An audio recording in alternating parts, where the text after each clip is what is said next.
intanto io voglio ringraziare Ponzano Veneto. Ho cresciuto qua e sono grato che nel 1999 abbiamo fatto un gemellaggio con il mio paese natale, cioè il mio villaggio, diciamo, il mio villaggio. E nell'anno 2000 ho ricevuto la cittadinanza onoraria di Ponzano Veneto, di cui sono molto orgoglioso. Dovunque vado parlo che io sono il cittadino di Ponzano Veneto, anche se devo passare attraverso l'Italia prima di arrivare qua. Allora ho bisogno di un visto, però lo stesso sono molto orgoglioso.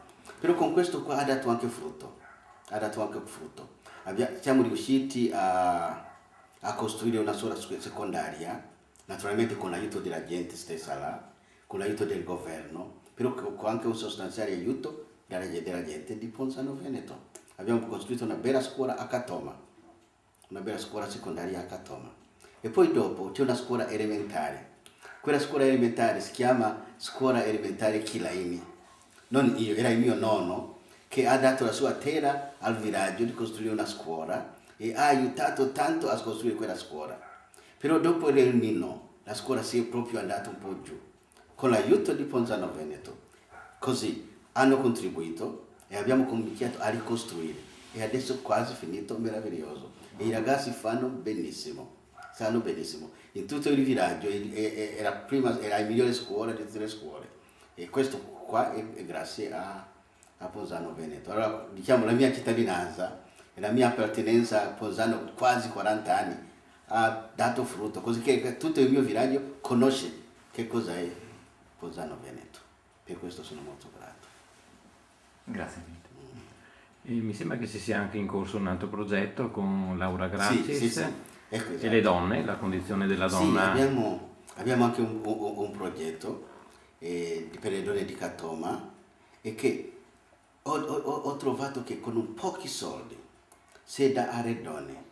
Particolarmente prima abbiamo cominciato, facevano la scuola e tutto quello là, e alla fine abbiamo trovato che se si riesce a fare prestare, così fanno un gruppo di 5, un gruppo di 6 e prestano, devono ripagare, allora devono fare uno sforzo di riprodurre.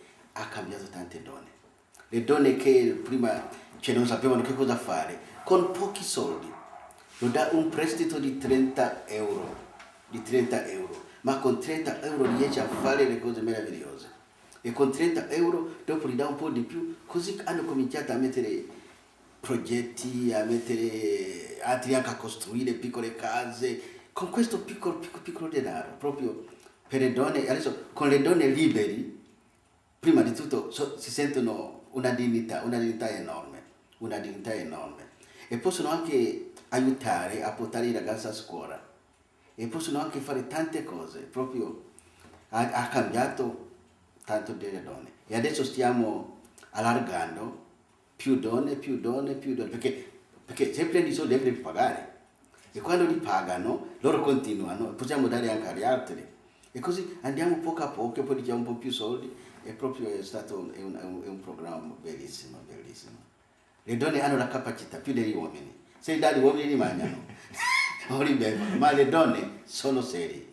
E si mettono uno controllato, devi pagare. E se non paga, o l'aiutano con il progetto, perché si sentono tutti insieme 5. Se uno non paga, tutti devono pagare.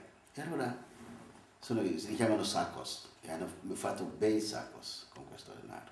E sono molto grato proprio a Laura Gracis e tutto il gruppo delle donne artigiane di Ponzano Veneto, però hanno avuto anche aiuto da Treviso qualche volta, sì, dal gruppo di Treviso.